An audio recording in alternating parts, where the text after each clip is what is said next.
মাঝে এসে ইতিমধ্যে উপস্থিত হয়েছেন সম্মানিত ঢাকাবাসী।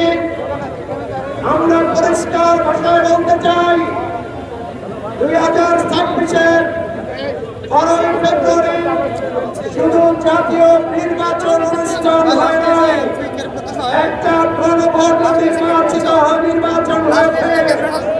গণভোটের রায়ের মাধ্যমে জুলাই সনদের ভিত্তিতে আমাদের বাংলাদেশ পরিচালিত হবে ইনশাআল্লাহ।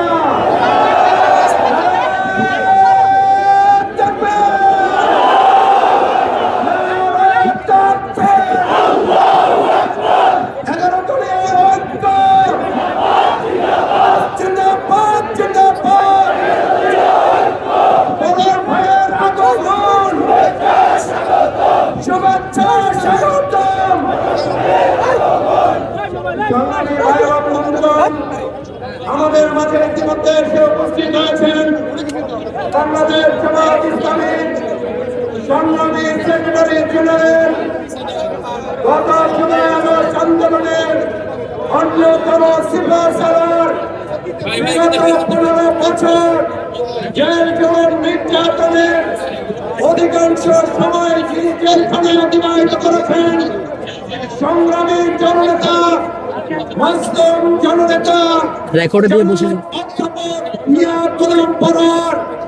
আমরা আমাদের 11 দলীয় শীর্ষ নেতৃবৃন্দ যারা উপস্থিত হয়েছেন তাদের সবাইকে আন্তরিক ধন্যবাদ এবং অভিনন্দন জানাচ্ছি। আপনারা যারা ইতিমধ্যে উপস্থিত হয়েছেন, আমরা কিছুক্ষণের মধ্যে সালাতুল আসরের নামাজ শুরু হবে। সালাতুল আসরের নামাজের বিরতির পরে আনুষ্ঠানিকভাবে আজকের সমাবেশ শুরু হবে।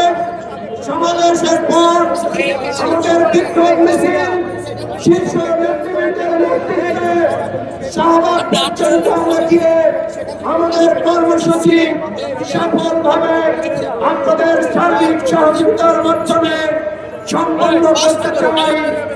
আমরা বলতে চাই, আমাদের এই মাতৃভূমি বাংলাদেশে বিগত দিনে জুলুম করে যেমন কেউ টিকতে পারে না, ভবিষ্যতে জুলুম করে এই বাংলাদেশের নম্বর কোন জালিম টিকতে পারবে না।